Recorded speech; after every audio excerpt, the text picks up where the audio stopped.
be afraid of losing elections. At least you should have contested, given a fight, and you may never know what would have been the result in UP. Okay, we've got both the spokesperson from both the parties, from the BJP. Shazia Ilmi joins us on this conversation from the Congress. Shama Mohamed, both of you, thank you so much indeed for joining us. Shazia, it's been a spectacular victory for the BJP. What do you think really worked? This is the magic of Modi, the strategy of Amit Shah, acceptance from across the country. What did you make of it? Yes, I think it was a resounding mandate, and I think it was a very clear mandate. And it's very obvious that the people's choice for a prime minister or somebody who can really deliver and manifest the aspirations of India, and especially the new India and the aspiring middle class, is the prime minister.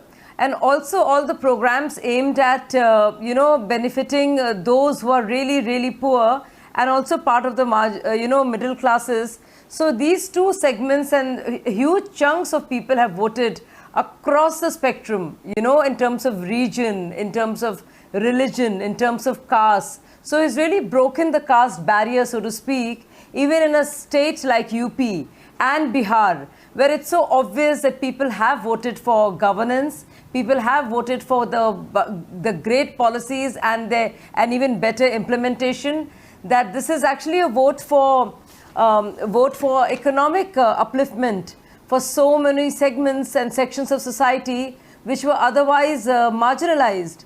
I mean, nobody really addressed the issue of open defecation, which is something so sad. That's something we have to deal with. And it is a prime minister who actually, some people call him divider in chief, but actually he's been a huge disruptor, and he brought in these great ideas totally out of the box, and he has implemented them. So if you look at Jan Dhan Yojana, bringing 35 crore new Indians into the ambit, into the purvey of Indian economy, that's a big one. That's nearly 28% of Indian population. Okay. So they were outside the whole ambit of banking and bank credit. Sure. So they at least identified who are the beneficiaries. Okay. How do you reach out to them? How do you make the PDS more effective? How do you stop and plug the leakages that happen? Okay. So in terms of, it's been really, and in terms of infra projects and roadways and highways, and thereby ensuring mandates, even something like Manrega, which had such an issue with middlemen and people not getting what they deserved. Right. He changed even that, turned it around. So there were some real policies, which there were policies, where he delivered. There were policies, Shazia, that was backed by the image of Mr. Modi, the electoral strategy of Amit Shah. I'll take your point entirely. I mean, the first theme that we wanted to sort of address in this discussion was really the magic of Modi and Amit Shah. Madhavan, you want to come in on this? We've spoken about in the morning as well about how his appeal has cut across caste and community barriers, and the poor of India feel as if he's done something for them. Yeah, I think there are several factors at work in this. Some of it is what I call objective, as in what is happening in the social fabric of India, which means there is a whole bunch of 400 million people above the poverty line, but who feel themselves to be poor. And many of them are now 70 years after independence. Many of them haven't felt the pinch of caste the way their fathers and grandfathers would have. Either from the upper caste, or their antagonistic relationships with the old rural era has passed by. Right. So the soil is ripe for somebody to come and tell them caste doesn't matter anymore, community doesn't matter anymore. On the other hand, there is also the fact that, as I said, 3 decades of 6% economic growth creates its own positivism that Modi goes and cultivates. But there is also the sheer energy of the campaign. This is what Amit Shah, it's like Dravid and Tendulkar batting at the crease, Modi and Amit Shah. There is a certain combination which Shah takes care of the party organization and the slogans and the management, and Modi emerges as a statesmanly figure who appeals over all barriers. And the fact is that the country since 1990 has played identity politics. It's like a cycle that has played out. it's like, it's like, let's say, let's talk about the automobile industry. You know that the fuel vehicles run out and the electric vehicles come on. So it's like a social cycle that runs So out. this is a transition point, you're saying? It's This is a transition point for the way a new kind of politics that's exactly. Now the interesting point is, as Shazia. Amitabh said, in politics you have to take risks. It's like in stock markets you take positions. So you contest, you're willing to lose. Now Modi has stuck his neck out on this, meaning he says, this time I'm not going to play identity politics. And then he uses national security on the other hand. So there has been a decisive taking of positions, and that has paid off. The others were still stuck in the past. Okay, let's bring in the Congress voice. Shama Mohamed also joins us on this conversation. Shama, what do you think went wrong? If you look at it, the big picture for the Congress party, it's taken a humongous amount of effort by the Congress president campaigning across the country, but this is not the result that you anticipated, did you? First, let me congratulate Shazia for their spectacular victory.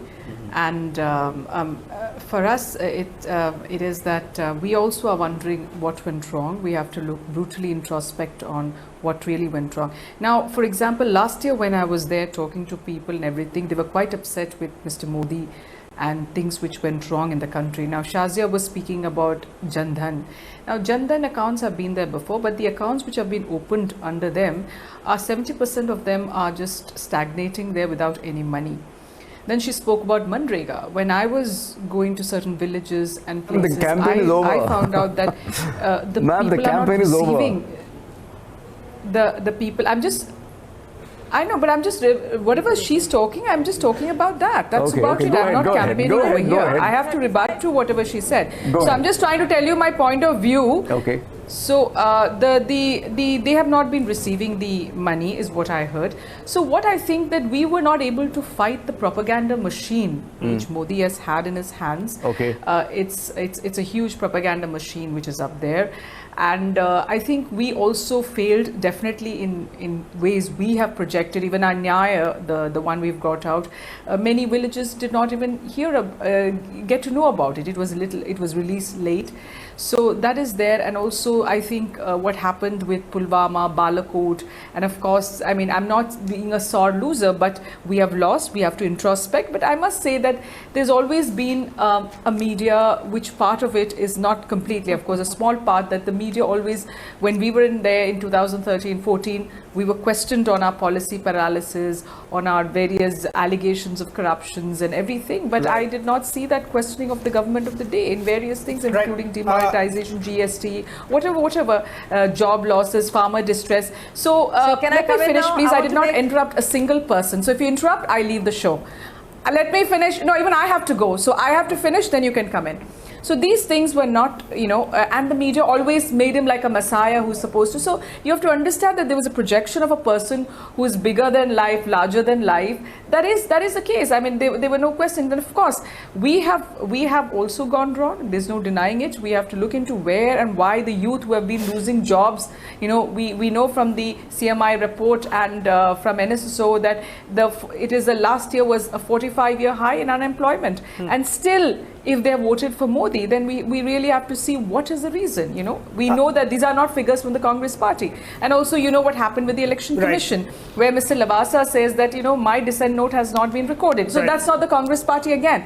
So there has been institutions which have been captured. So many things have led to this. Okay. But of course, the Congress party needs to look deeply and brutally inside and see where we went wrong. That's the most important thing. Fair enough. Shazia, as the party's leadership went around the country campaigning in some of their own seats, what's the message the leadership is taking into the way the next government will be run? Is it continuity of more of the same? Are there new areas that will be gone into? And are there any course corrections from the feedback that came back from the campaigning?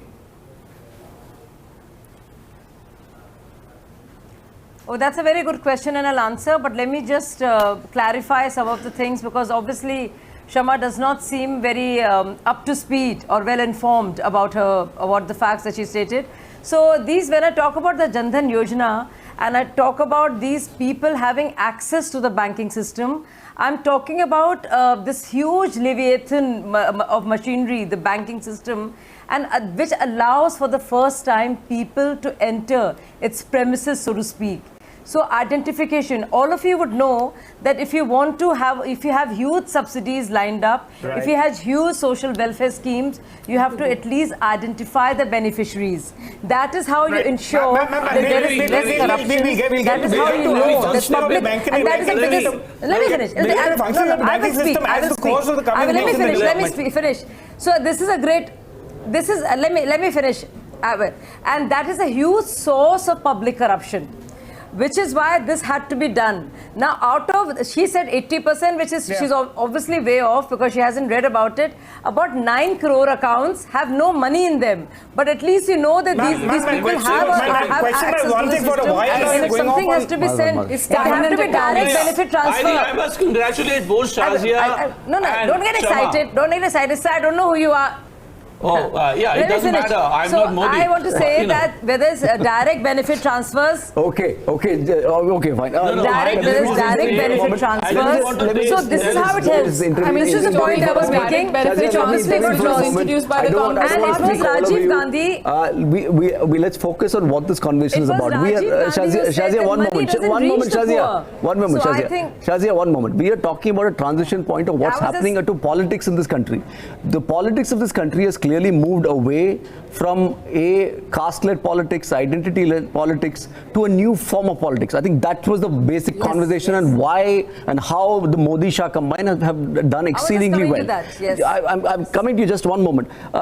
Shama, one question I have is, if this was, this is a juggernaut that's been rolling for the last 5 years. You did have some success in the state elections. What went wrong? Is the age-old structure of the Congress party in question? Will there be change in leadership? Would there be a structural change in the way you approach things? Are you going to be, when you say introspect, what will that result to? That's the fundamental question. And is the party acknowledging that the politics of this country has changed? No, so you're asking me about the assembly elections, what happened, what went wrong after it? That's because there's a lot of echo. I'm saying, you're asking me that what went wrong. No, I'm saying, is the party acknowledging the change today? We're talking about the verdict today. Yes, is the party acknowledging that the politics in this country has changed? Will there be a change in structure of your own party? See that all these decisions will be taken in our CWC, which will be, I'm sure, by next week or something, it will be conducted. So the decisions will be taken. But definitely there has to be a huge change in a lot of things, especially in our organization, which I think is very weak compared to the Bharatiya Janata Party. And we really need to, buck up and see to it that, because we also have 3 assembly elections coming by. If I'm not wrong, later this year is Maharashtra, Haryana, and if I'm not wrong, Jharkhand. So we need to get ready for that by, So that's also important right now. We need to look into those state elections. Okay. And we don't have time to sit back. We need to be there 24 hours and get into the next part of the elections, which are the state elections coming up. Okay, Shazia Ilmi, I have one specific question. The BJP not only has managed to hold on to its strongholds, the Hindi heartland, it has also broken new ground in places like West Bengal, Telangana. Yeah. What worked there?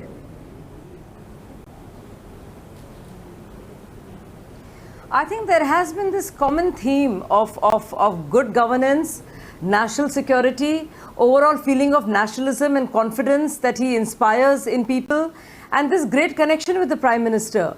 So when people think of who is going to be their Prime Minister, their Pradhan Sevak, there's only one face or one name that came to their minds. So that is this great rapport that he has with the people on the basis of what he has delivered. So I also take offense to Shama on one hand congratulating me, and on the other hand making it a left-handed compliment by calling it the victory of a propaganda machinery, because no amount of PR or propaganda can help any bad product, and we've seen what has happened to her party and others. So I think it's extremely unfair. I think if you look at the BJP cadres, if you look at the rallies done by not just the Prime Minister and Amit Shah ji, but the chief ministers, the candidates, all the karyakartas, the work they put in, till the point of a booth worker, which is how a great organization works. It is actually a study. It is actually a great study of an organization. If you were to study Bharatiya Janata Party, because I'm an insider, I've been there for 4 years, so I know. I mean, there's another level. There is another level at which it works. So, so full marks to that actually. And you just can't dismiss it as something which comes out of propaganda alone. Okay. And two, there'll be more continuity in terms of what we've started. And yes. Okay, gentlemen, we were talking about identity politics and the end of it. Also brings me to the question of what's happened to the Congress party. Couple of days ago, Yogendra Yadav called the demise of the Congress party, which might have been a bit extreme. But look at the numbers of today. It's no denying that the party is a diminished, it's diminished to almost insignificance. We don't know who the principal opposition party today is. Is there scope for revival for the Congress party? What needs to be done? And what would be the future for Rahul Gandhi?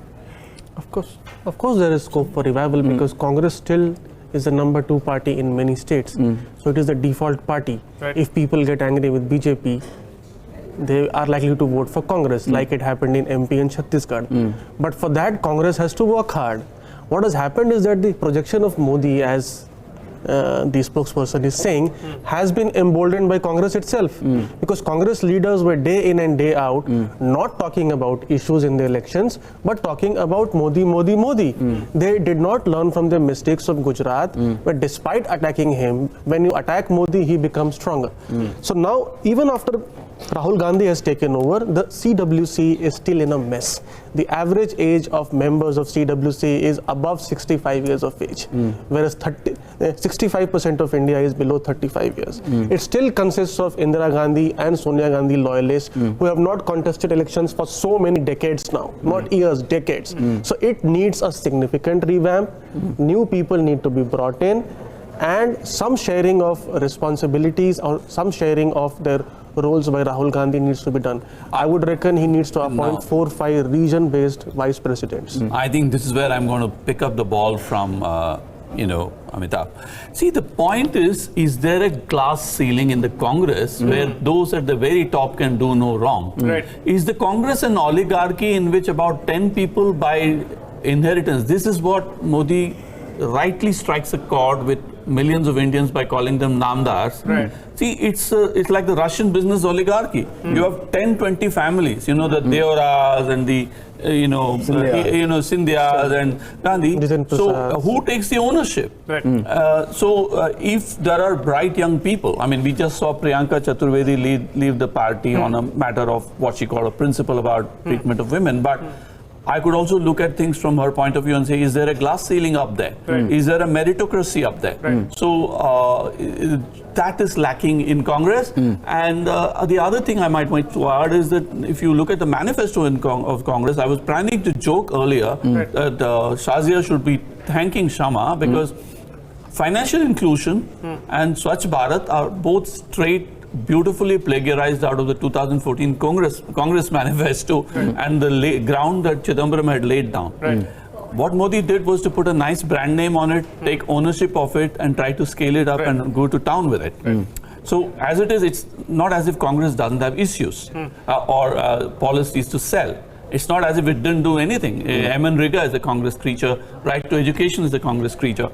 I was just going to take... just let me say one more thing. There will always be room in any reasonable democracy for a right-wing and a left-wing party within the constitutional framework. So the Congress can still own the left, but it is sort of horribly confused between its oligarchy, its love of itself. Correct. It doesn't understand the idea of leadership or governance in the sense that the ordinary Indians have increasingly started. So I'm going to, the fact that the areas that the BJP has not gotten into are places where you have regional leaders who used to be ex-congressmen or congresswomen. Mamata Banerjee, to an extent, the BJP has gone up in West Bengal, but the primary force is still the Trinamool. The sweep of Andhra by Jagan Reddy today, leaving the Congress 7 years ago, is that an outcome? Will you see, if this leadership of one family continues, will you see more exits like that? Is there a day when Captain Amrinder Singh, with that fight with Navjot Singh Sidhu ongoing, do people like that start leaving the Congress after a point of time? Even in 2014, many people left. But now the exodus could be hastened or fast trend, as you were saying, because many people in the Congress would not see future of the Congress. So I am already hearing rumors that Scindia and Pilot are being targeted by BJP. Is it? Yes. Yeah, let me step up a bit because while I technically agree with Amitabh, the fact is it's a bit more complicated because at the grassroots level, the ideology and the historical voters matter a lot. Oh no, I'm not saying that they switch over to the BJP. No. I'm saying some of these have gone their own outfits. That's what let me nuance that point.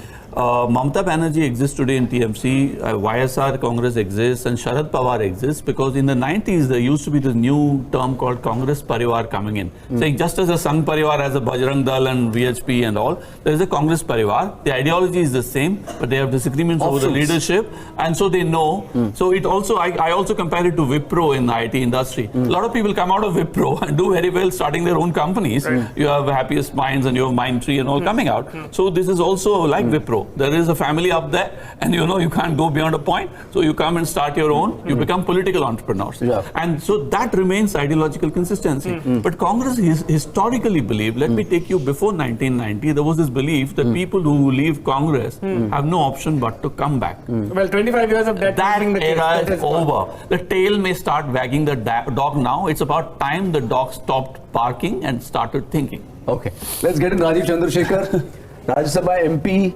Rajeev, thank you so much for joining us today. It's been a spectacular win for the BJP, cutting across communities, state, you take whatever metric. What do you think has been the key ingredient that has worked in the BJP's favor?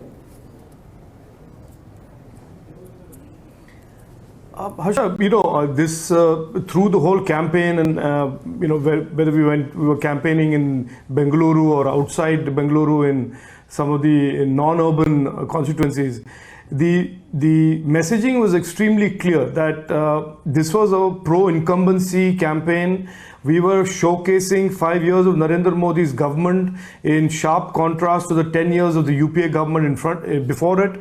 And interestingly, in Karnataka, we were also comparing it to 5 years of Rahul Gandhi's Siddaramaiah government and the 1 year of the Mahamilavat coalition that they were running. So, in my opinion, this was really a campaign that built on and worked off of the trust that people had in Prime Minister Narendra Modi. And I don't use those phrases as rhetoric or metaphor. I genuinely believe that this campaign worked.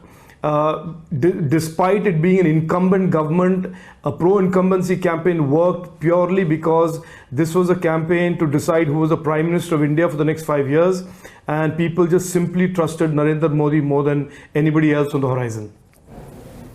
Okay, Rajeev, just one question. While the exit polls seem to suggest the magnitude of the victory, and today we are seeing the numbers even bigger, during the campaign, while everyone was talking about the Mahagathbandhan in the US, that in UP that would pose a challenge, you had Naveen Patnaik in Orissa, Mamata Banerjee in West Bengal. All these were supposed to be posing big challenges.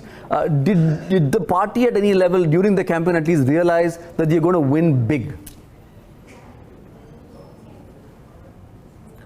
No, I think I spent a lot of my time in Karnataka. As you know, I was campaigning all throughout Karnataka, and it was clear in my interactions and in broader in the media committee and publicity committee meetings at the center that the proposition that was being put to the people, to which the people were responding very clearly and positively, was this proposition of who do you want as Prime Minister for the next 5 years. And that proposition was the simplest proposition, whether it was in Raichur, Bijapur in Karnataka, or in Bengaluru South, or any place in India. That was a proposition. Do you want Narendra Modi with his 5 years of government, corruption-free, dynasty-free, with clear intentions, or do you want Rahul Gandhi's 10 years of UPA, or do you want some mishmash of Mayawati and Mamata? And I think the opposition parties underestimated the response of people to that kind of a sharp, stark proposition be put in front of them. It is all very good to talk about the caste equation and the arithmetic of SP plus Mayawati and Mamata Banerjee and Chandrababu Naidu and all of those mathematics that went on in air-conditioned studios. But people clearly weren't very impressed with the fact that there were no leaders in that Mahamilawat. And on the other hand, you had a Congress leader that was just mouthing off every day, things that just sounded more and more bizarre as the campaign went on. So I think that was the proposition. Who do you want as Prime Minister? And the people today have spoken overwhelmingly on who they want. Rajeev, beyond what's been laid out by Mr. Gadkari in the Bharatmala, Sagarmala program, what's been played out when Mr. Prabhu was Railways Minister, followed by Mr. Goyal in the railways upgrade, and what's happening across certain second-tier airports across the country, along with the infrastructure overhaul, what else is being planned as to bring in to usher in the next leg of growth for this country? Look, obviously, I can't speak on behalf of the government or the Prime Minister. That the government and the Prime Minister will speak.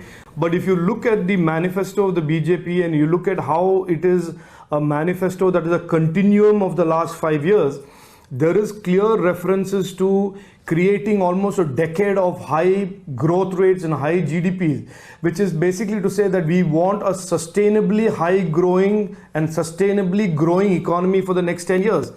And if we can do that, and of course, to deliver that, there are a whole bunch of things that include reforms, massive doses of investment, both private, public, making public spending more efficient.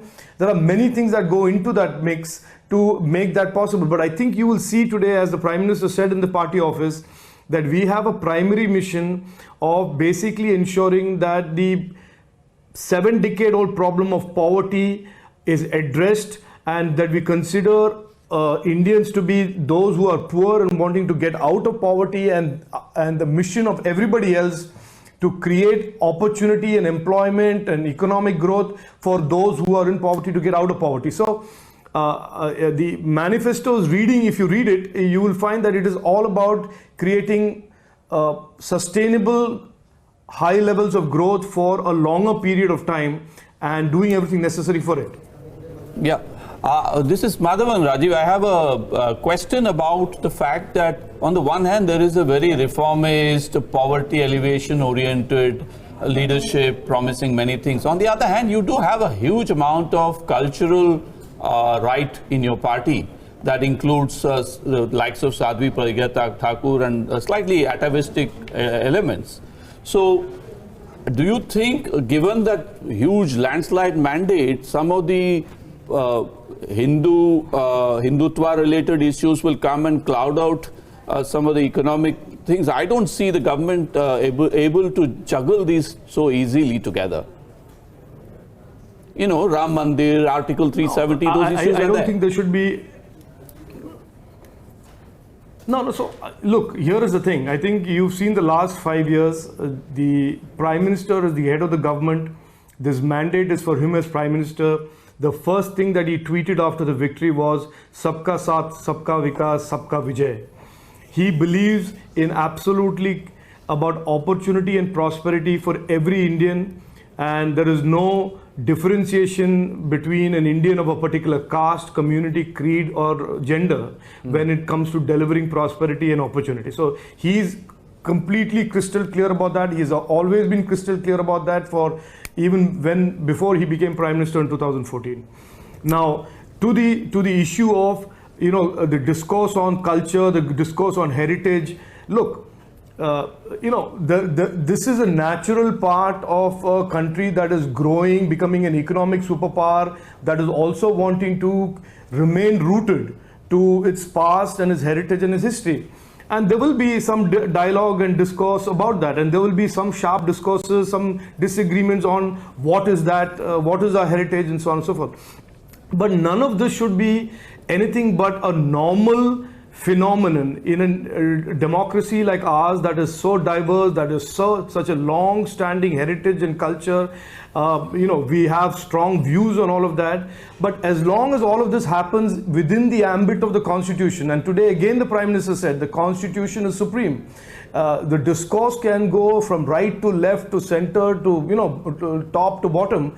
As long as the boundaries of that are the Constitution of India, none of us should even have any worry that we should have that dialogue. But one thing is clear, that I think the last many decades of this intellectual elitism that was driving a kind of a preordained, predetermined idea of India that emanated from some pockets of elite thought in Delhi, that will get the boot. And I think, nobody should be too unhappy about having that being sort of outed and exposed.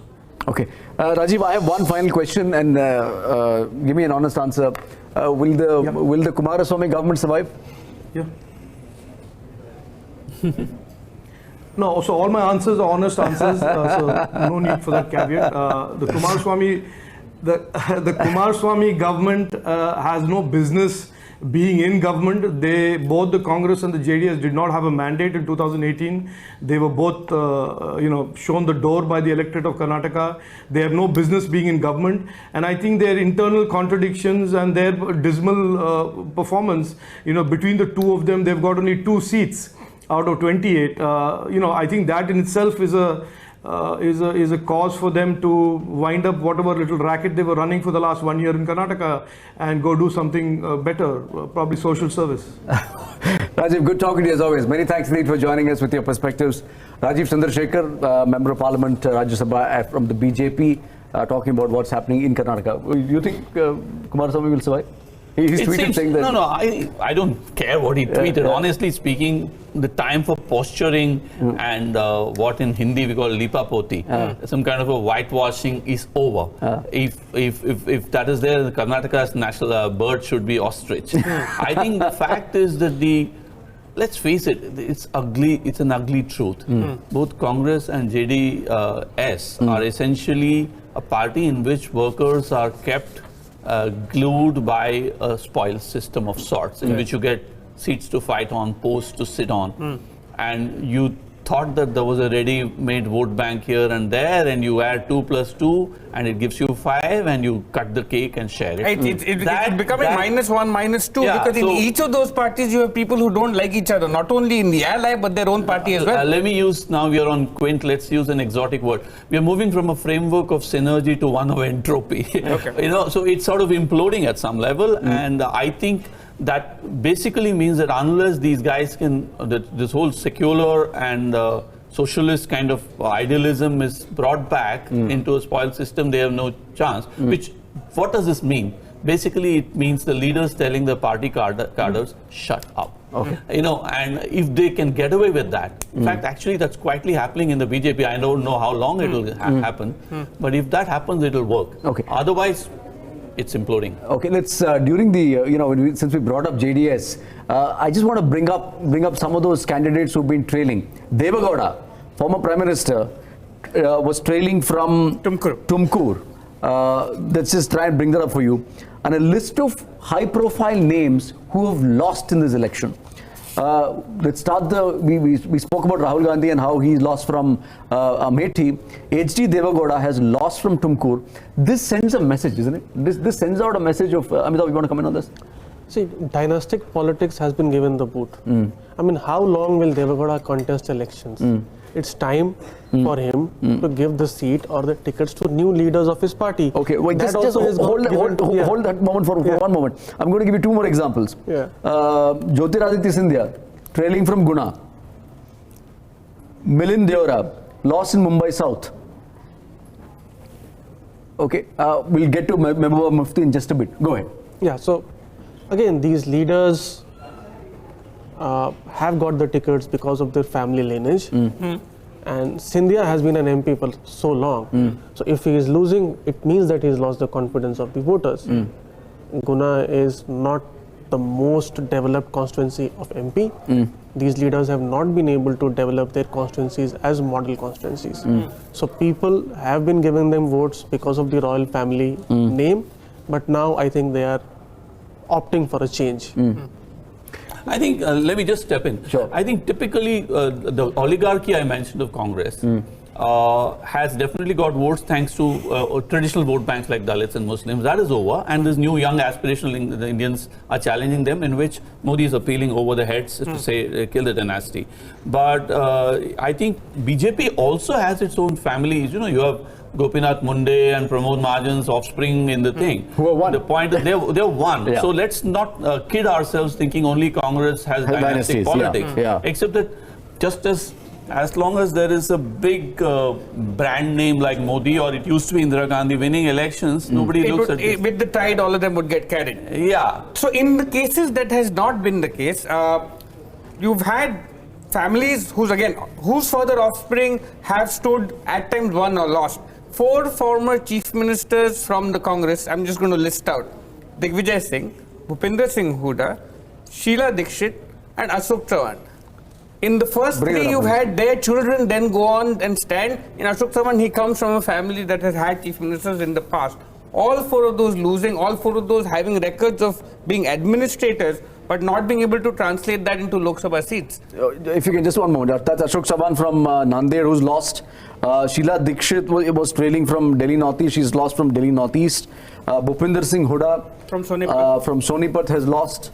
And Digvijay Singh from Bhopal. And Digvijay Singh from Bhopal, who's lost to Pragya Singh Thakur, who was second. Yeah, so Digvijay Singh was the chief minister in 1993. So we come back to the point again of no new leaders in the Congress. Hooda is again above 65. Sheila Dikshit is 85. Nanded is considered to be a safe seat of Congress. In fact, Rahul Gandhi was contemplating contesting from this seat. So again, we are talking about new breed of leadership which is absent. Sheila Dikshit's son contested from Delhi. Right. And then again it is back to Sheila Dikshit. Okay. Let me hypothesize something very interesting. Whatever happens in the corporate sector is, found happening in politics with a 7 to 10 year lag.